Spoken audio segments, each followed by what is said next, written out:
Okay, so today we're diving into something, pretty thought-provoking, a story from Reb Nachman of Breslov called The Maddening Grain. And wow, does this one pack a punch, even though it seemed simple at first? Yeah, it's deceptive that way. Yeah.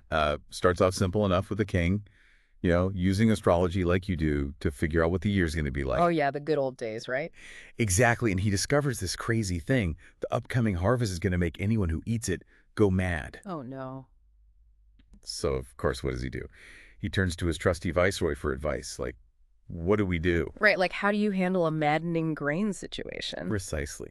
So what'd you think about the viceroy's first Now, suggestion? his first instinct is pretty practical. Yeah. Just store some grain separately for themselves. Yeah. The good stuff, the stuff that doesn't make you crazy. Makes sense, right? Keep the king and the viceroy sane while everyone else Loses it. loses it. Yeah. But here's where the story gets really interesting.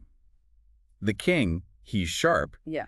He picks up on a problem with that plan immediately. He's like, wait a minute. If we're the only sane ones left, won't everyone else think we're the crazy ones? Whoa. Suddenly, sanity becomes this relative thing, It's a total mind flip. It's like who defines what's normal anymore? Exactly. So instead of isolating themselves, trying to stay sane on their own, they come up with a completely different approach. Okay, I'm intrigued.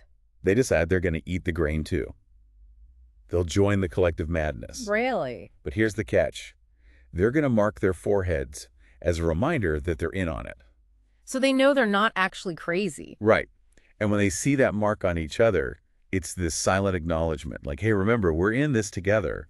We know what's really going on. That shared mark becomes like a secret code, a symbol of their shared reality. Exactly.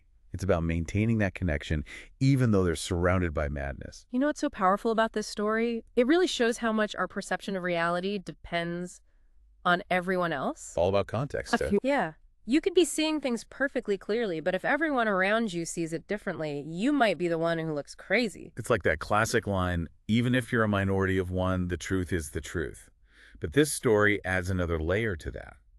It's not just about knowing the truth, it's about how you navigate that truth in a world that might not see it. Right. It's not enough to just be right. You have to figure out how to connect with others even if they're seeing things differently. And that's where the shared mark becomes so powerful. It's a way of building that connection, even in the midst of chaos. Now, knowing Reb Nachman, I feel like there's got to be some deeper stuff going on here. This can't just be a story about a king and some bad grain. Oh, absolutely. Reb Nachman was all about layers of meaning. Right. So when we think about Kabbalah, that mystical way of interpreting the Torah, does this idea of shared madness connect to anything bigger? It does. In Kabbalah, there's this idea that the physical world we live in is actually kind of a veil hiding a deeper, truer reality. Okay, so like we're all kind of stuck in this illusion. In a way, yeah. And our shared experience of this illusion could be seen as a form of collective madness compared to that ultimate truth. So the marks on the forehead could represent those limitations, those things that keep us from seeing the full picture. That's one way to look at it. The marks become symbols of our shared madness, the limitations that define our reality in this created realm. I'm also thinking about gematria, assigning numerical values to Hebrew letters to find hidden meanings. Could that shed some light on this story too? For sure. Gematria is all about uncovering those deeper connections. For anyone who's into that, exploring the numerical values of words like grain or madness in the Hebrew text could reveal a whole new level of symbolism and insight. It's like a secret code embedded within the story itself. Exactly. And those codes often point back to core Kabbalistic concepts like the nature of reality or the limitations of human perception. So it all ties together. It's all connected. I want to leave our listeners with something to think about. In your own lives, haven't you encountered situations where a shared understanding, even if it wasn't totally accurate, was crucial for navigating a tricky situation? All the time. Right. It's like we all have these unspoken agreements or shared assumptions, these marks, that help us maintain a sense of order and connection, even when things are messy. It's about finding those points of agreement, those things that bind us together, even if we don't see the whole picture in the same way. Food for thought, right?